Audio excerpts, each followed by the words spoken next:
Hello? Ayan, for our last three natin, we have the area of the circle. And as you can see here, usually, nakabilog lang siya. And then we have the set of variables or polynomials.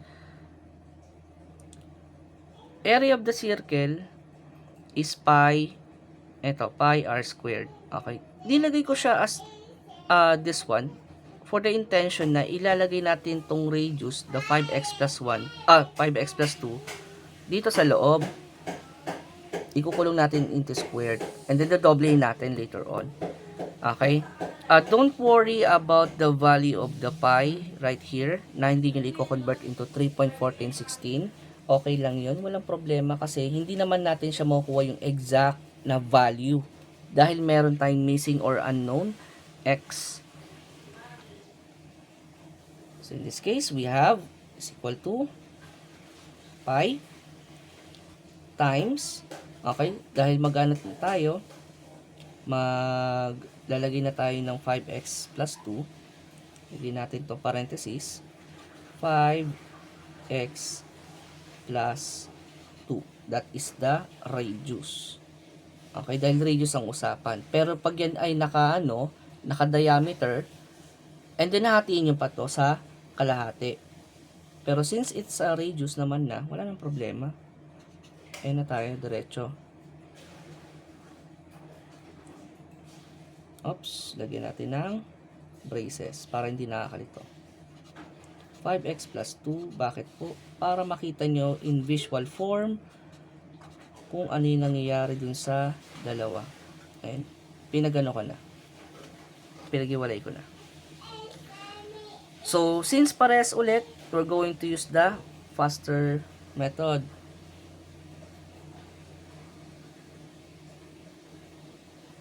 Okay, faster method ulit tayo dito. So, ends ulit. 5x times 5x and then 2 times 2. So, we have the pi.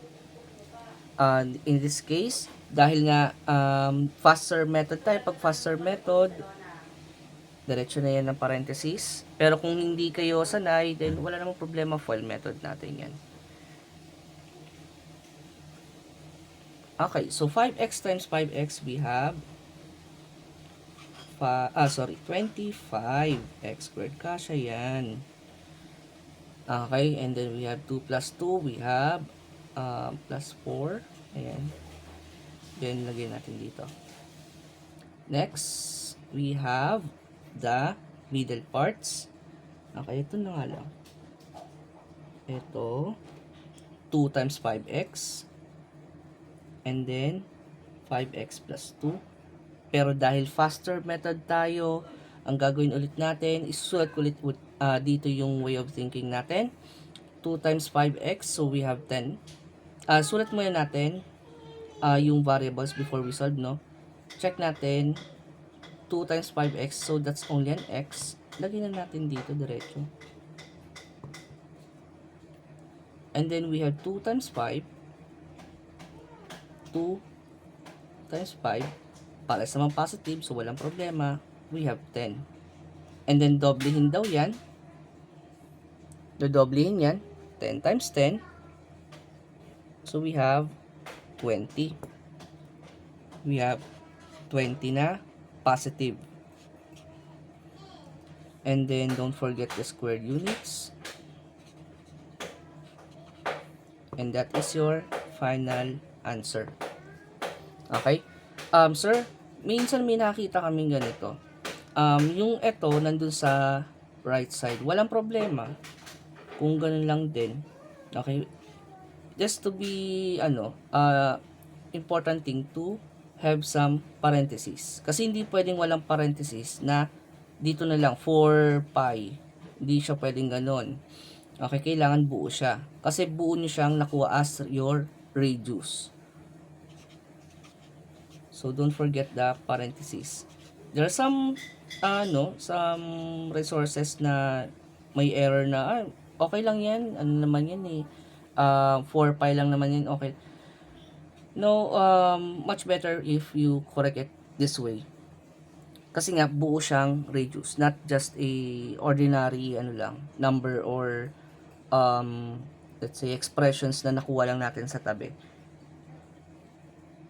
Buo siya as 1 radius, ito times mo sa pi, lahat. Okay, kasi pag yan nagkaroon na ng numbers, lahat yan i-multiply kay pi, which is 3.1416. Okay po, then squared units. And that's how you calculate for the area, having those values into polynomials. Ayan. Now, how about kapag volume naman? Ayan, volume. Now, this volume, mga anak, is, as you can see, in the power of 3. Lagay muna natin dito, that is, not a, the label would be cubic, buuin natin, cubic units, or CU dot units. Okay? So, yan yung magiging label natin sa dulo. But as you can see, raised to 3. And then we have this complex pa na 4x squared minus 5. Okay. So medyo magiging mahaba to, mga anak, no? Pero for the for the example na lang din. Okay, tuloy-tuloy lang natin to. I'm going to use the horizontal technique on this one. Okay? Pero isa-isahin muna natin sila. So since it is an S cube, so tatlong 4x raised to 2 minus 5 and another one and another one. Sir, paano mag-solve ng ganito? Hindi, isa-isahin nyo lang. Ganyan lang, isa-isa lang. Huwag yung lahatin na lahat i-multiply. Hindi. Isa-isa lang. Okay, binomial to binomial muna. Okay? At since pare-pares din naman yan, pwede natin itong i-faster method, shortcut natin, para mas mabilis tayo makapag-solve. Okay? Pero, ano muna tayo? Iusod ko muna to papunta dito sa unahan, para mamaya makita kayo ng, no, sir, parang may katulad siyang, format. No? So, unahin muna natin to, 4x squared, and 4x squared. So we have 16x raised to 4. Okay, ayan. So resume tayo. Okay, ayan. So we have 16 4x raised to 4. And then yung dulo, that is a negative times negative, that is a positive 25. Next naman natin is yung gitna. Dahil faster method tayo at parehas naman sila, magkatulad lang naman yan, na magkamukha lang naman yan. So we have negative 5 times 4x. Ayan, negative 5 times 4x. And then mapapansin natin wala naman siyang other variables dito kay negative 5. So, sulat na natin yung x squared. Pero kung meron yan ulit, just multiply them. Tapos lagay mo dito. Next, negative 5 times 4, that is negative 20. And then, doblehin mo, dalawang negative 20, that is a negative 40. Ayan. So, ngayon, hindi ko na siya susulat para masanay kayo. Ayan, makita nyo, malinis lang din. Diba? Next natin is, as you can see, binomial to trinomial na. And alam niyo na to, dahil binomial to trinomial na tayo, may isa-isa na natin sila. Ayan. Diba? Ganyan lang po kapag naka power of 3. Tas tatlong beses mo ulitin. Okay? And also, walang problema kung merong squared kasi nga, or something like raised to 4. Kasi nga, ang thinking natin is we're just multiplying monomial to monomial. So in this case, let's start. Magagamit natin to lahat na parts. 4x squared times 16x raised to 4. Ito muna, yung power muna, tsaka yung variable. So, we have x raised to 6, 2 plus 4. 4 times 16, 40. 40 plus 24, that is 64. Ayan. Sir, ano naman paano ulit yun, di ba? Ayan. We have 10, di ba? We have 10. 4 times 10, that is 40. Lagyan natin dito sa gilid. And then we have 6. 6 times 4, 24. Ayan. 40 times 24, that is 64. Ayan. Next natin, yung pangalawa naman, eto, x squared and x squared. Dahil negative to, ayan, maglagay muna tayo ng, tawag dito, lagay muna tayo ng default. Ayan, lagay muna tayo ng default na plus.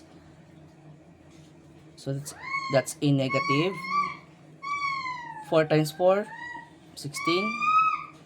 So, we have 160. X squared times x squared, x raised to 4. Ayan, x raised to 4, then close natin. Next natin, ayan, lagay muna tayong default. 4x squared times 25. So we have 4 na 25, 100. Then we have x squared. Okay. So next naman natin yung sa baba naman. Negative 5. Ito. Negative 5 sa pangalawa. And negative 5 dun sa pangatlo.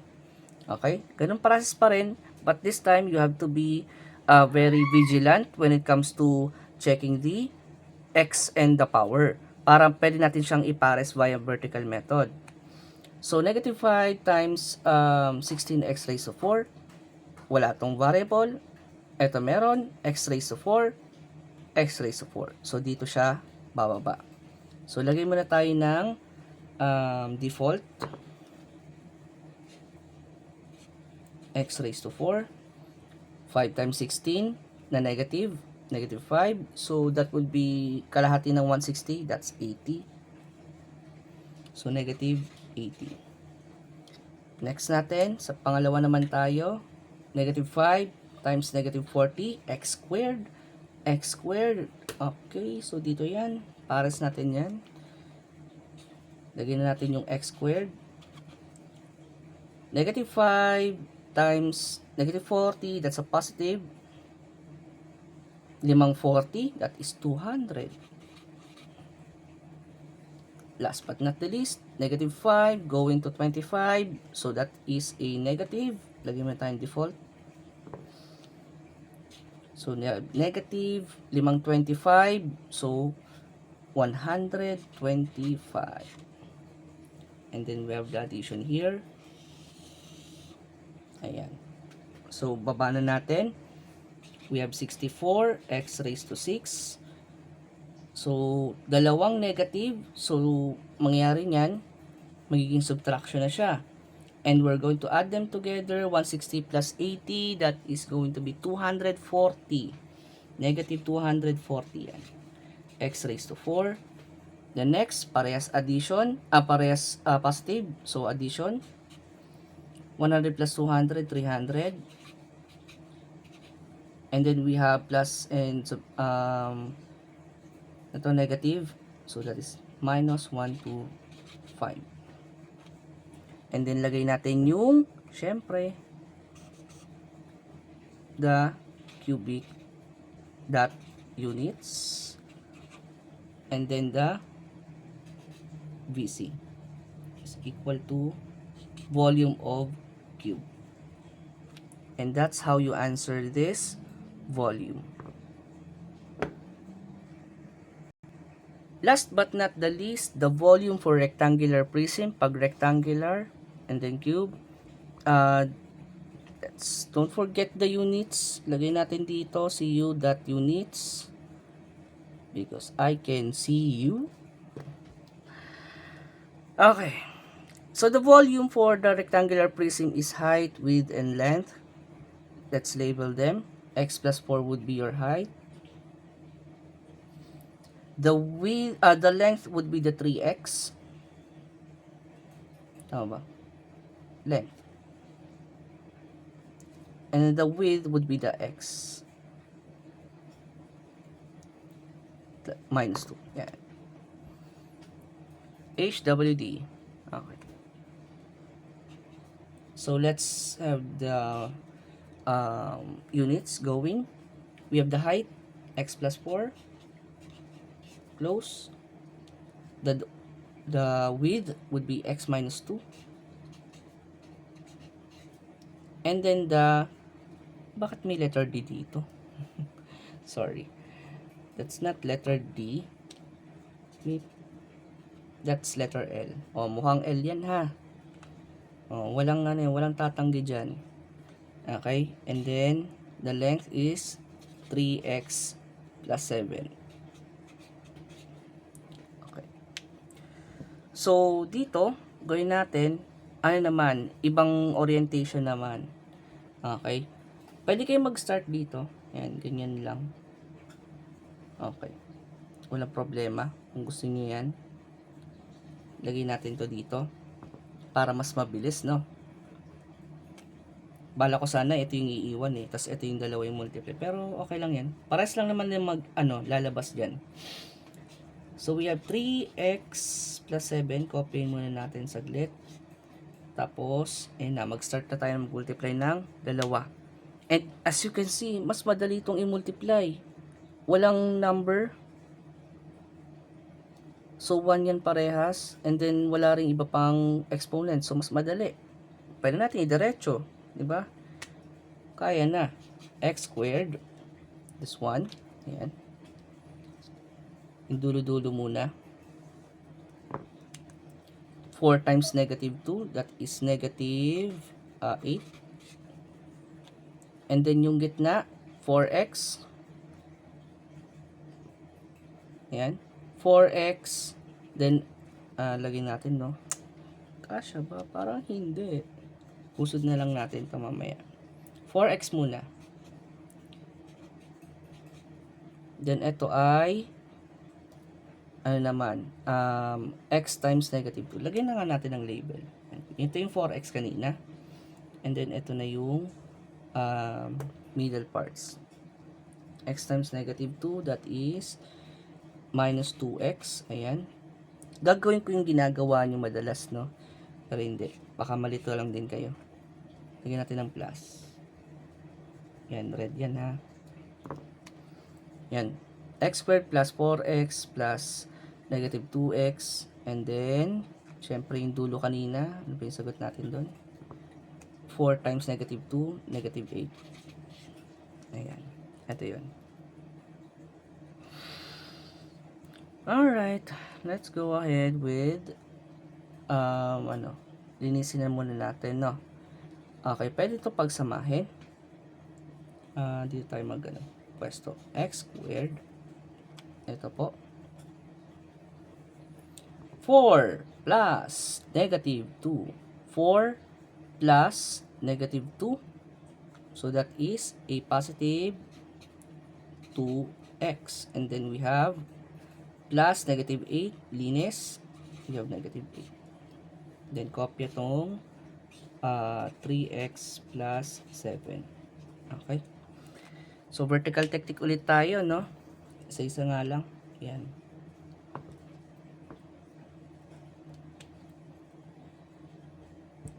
So we have 3x times x squared.